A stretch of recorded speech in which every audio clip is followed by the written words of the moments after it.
1 kg greedy mutton biryani वाला। एक घर में शादी हो रही थी। वहाँ कुछ रसोइये बिरयानी बना रहे थे। उनका हेड बावर्ची उनको हिदायतें दे रहा था। चिकन बिरयानी बना रहे बावर्ची का चिकन बिरयानी को टेस्ट करते हुए, क्या मुन्ना, फिर से तुमने इलायची कम डाल दिया, नमक और मिर्च भी ठीक ठीक है, कब सीखोगे अच्छा बिरयानी बनाना।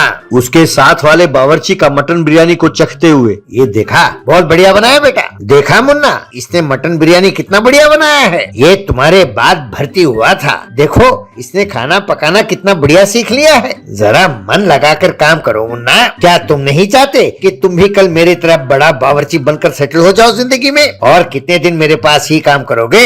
ये सुनकर मुन्ना के तन बदन में आग लग गई। वो अपने मन में, ये साला बुढ़ाऊ सबके सामने जानबूझकर मेरी बेइज्जती करता रहता है, जानबूझकर कोई ना कोई नुक्स निकालता रहता है। इसे डर है कि कहीं मैं इससे आगे ना बढ़ जाऊं, इसीलिए ऐसा कहता है। अब इसके पास और काम नहीं करूंगा मैं।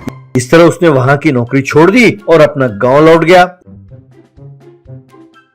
उसने अपने पत्नी के सोने के कंगन लिए, उसे साहूकार के पास गिरवी रखा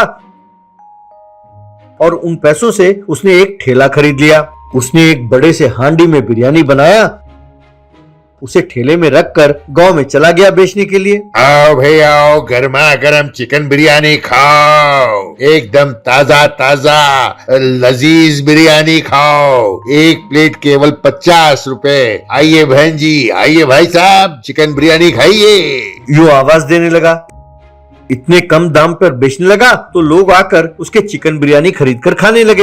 एक व्यक्ति ने बिरयानी खाया और प्लेट उठाकर फेंका और, कैसी बिरयानी है, एकदम बेकार। अरे इससे तो अच्छा घास खाओ। कमीने, क्या तुम बिरयानी पकाना जानते भी हो कि नहीं? दूसरे व्यक्ति ने उसे थूकते हुए, यक, अरे तूने बनाना सीखा कहाँ कमीने? तुम इसे बिरयानी कहते हो? चिकन बिल्कुल कच्चा है, नालायक कमीने।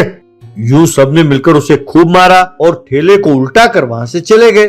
तब मुन्ना, लगता है वो बुढ़ऊ ठीक कह रहा था, मैं सही में बिरयानी बनाना नहीं जानता, अब सीख भी नहीं सकता, लेकिन किसी तरह मुझे पैसे तो कमाने होंगे ना, और मैं पैसे कमाऊंगा भी इन कमीनों से जिन्होंने मुझे मारा। फिर घर लौटकर अपने पत्नी के साथ टीवी में सीरियल देखने लगा। टीवी सीरियल में एक औरत डाइनिंग टेबल पर, मेरा पति कहता है ना कि मैं खाना अच्छा नहीं बनाती हूँ, उसकी माँ बहुत बढ़िया बनाती है। अभी बताती हूँ, अब से मेरा पति सिर्फ मेरा खाना ही खाएगा, किसी और के खाने की तारीफ नहीं करेगा। यूं कहकर उसने एक नशीली पाउडर को खाने में छिड़का और, अजी सुनते हो, आओ खाना खा लो। तब उसका पति वहाँ आता है और खाना खाकर, अरे वाह, कितना बढ़िया खाना बनाया पद्मा तुमने। अरे वाह, क्या बात है, मुझे हर रोज ऐसा ही खाना चाहिए, बस हर जन्म में तुम ही मेरी पत्नी बनकर रहना। यूं तारीफ करने लगा। ये देखकर मुन्ना के दिमाग में एक आइडिया आया। यूं अपने दोस्त के द्वारा वो एक व्यक्ति के पास जाकर पैसे देकर नशीले पाउडर खरीदा।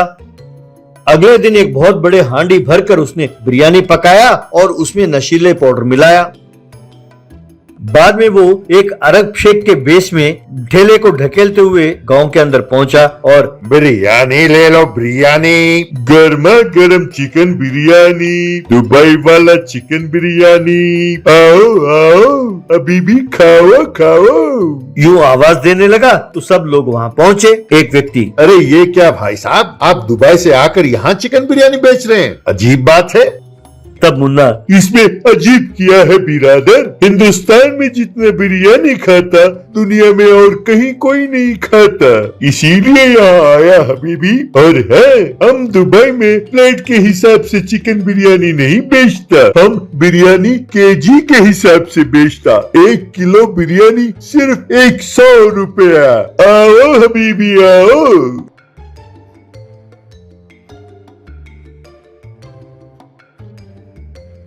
इस तरह लोग केजी के हिसाब से बिरयानी खरीद कर खाने लगे। कुछ लोग तो पार्सल बनाकर भी ले गए, क्योंकि उसमें नशीले पाउडर मिला हुआ था। लोग उसके आदी हो गए और ठेले के पास ही लोग वहां पर झूमने लगे।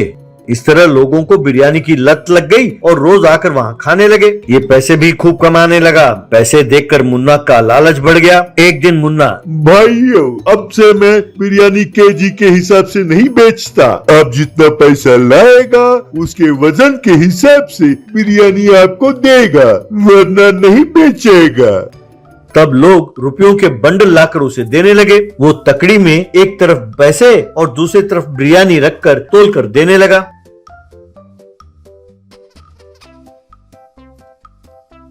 एक दिन पुलिस वहां पहुंची। एसआई ने मुन्ना का नकली भेष उतारा, उसका विग उतारा और क्यों रे कमीने मुन्ना, तुम किसे ठग रहे थे? मेरे भाई को भी तुम्हारी बिरयानी की लत लग गई। मुझे शक हो गया था, इसीलिए तुम्हारा बिरयानी मंगवाया और लैब में टेस्ट कराया। तब समझ में आया कि तुम कैसे ठग रहे हो लोगों को नशे की आदत डालकर पैसे कमा रहे हो। कहकर पुलिस ने उसे खूब मारा, फिर उसे जेल ले गए।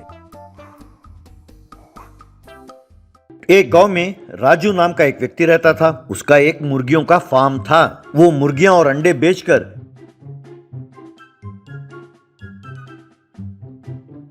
अपनी पत्नी और 3 शादी के उम्र वाली लड़कियों का पालन पोषण करता था। उसकी 3 बेटियां थीं, वल्ली, नागवल्ली और श्रीवल्ली।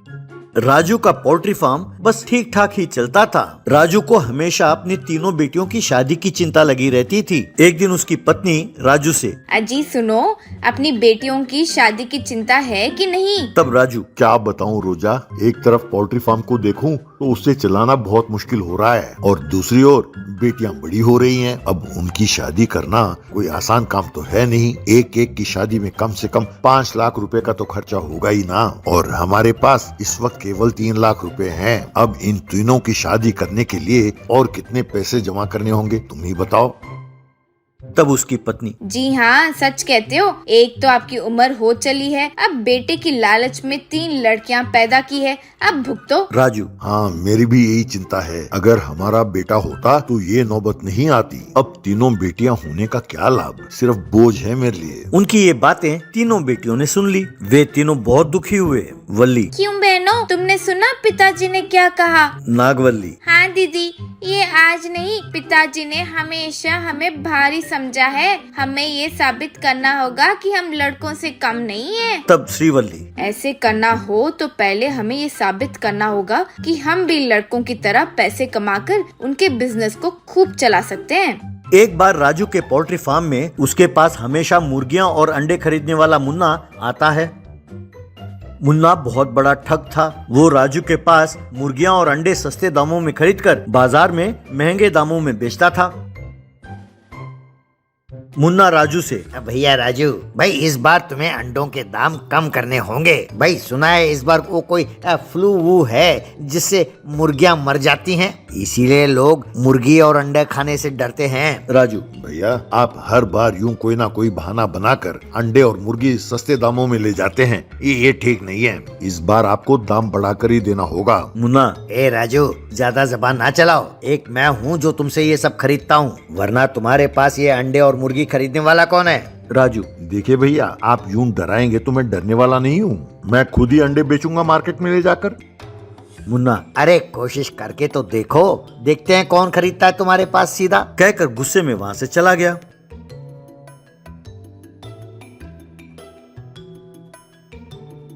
बाद में राजू ने मार्केट में सीधा मुर्गी और अंडे बेचने की कोशिश की, लेकिन उसके पास कोई खरीदने नहीं आया। मुन्ना ने राजू के खिलाफ बाजार में लोगों के कान भरे तो कोई उसके पास खरीदने नहीं आया।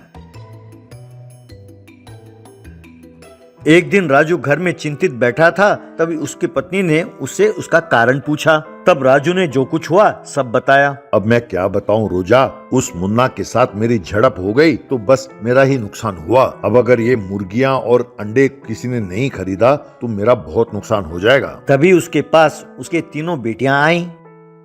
वल्ली, पिताजी आप चिंता न करो, हम तीनों के पास एक बहुत बढ़िया आइडिया है। आपने हमारी शादी के लिए जो पैसे बचा कर रखे हैं, हम उन पैसों से एक बिजनेस करना चाहते हैं। तब राजू, भाई तुम तीनों लड़कियां हो, तुम क्या कर लोगे? तब श्रीवल्ली, पिताजी यही ताना मारते हुए और कितने दिन आप हमें दबा कर रखेंगे? आजकल की लड़कियां किसी भी क्षेत्र में लड़कों से कम नहीं है पिताजी। तब नागवल्ली, हाँ पिताजी, आजकल स्पोर्ट्स, बिजनेस, पॉलिटिक्स, हर क्षेत्र में लड़कियां लड़कों से आगे हैं। आप हमें बस सिर्फ एक मौका दे पिताजी। तब राजू ने उन्हें बिजनेस करने के लिए परमिशन दी। कुछ दिनों बाद उन बहनों ने राजू को उसके पैसे वापस कर दिए। राजू दंग रह गया। राजू, थोड़े ही दिनों में इतना सारा पैसा कैसे कमाया बेटे? तब वल्ली, आप आज हमारे गांव के बाजार में आइए पिताजी और अपने आंखों से देखिए। राजू शाम को बाजार गया तो उसने देखा कि तीनों बहनें एक फूड ट्रक में तंदूरी चिकन, चिकन फ्राई के साथ साथ कई किस्म के ऑमलेट बनाकर बेच रहे थे। वल्ली ब्रेड ऑमलेट बेच रही थी, श्रीवल्ली टोमेटो ऑमलेट बेच रही थी और नागवल्ली फ्लफी ऑमलेट बनाकर बेच रही थी। वहाँ लोग ऑमलेट खाने के लिए उमड़ रहे थे।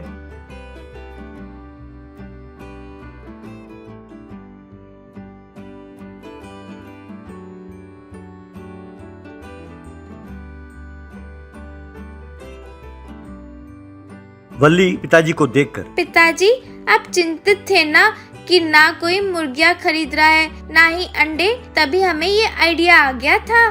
तब राजू, मुझे माफ कर दो बेटा, मैंने लड़कियों को कम समझा था। आज तुम तीनों ने साबित कर दिया कि लड़कियां लड़कों से किसी भी क्षेत्र में कम नहीं है।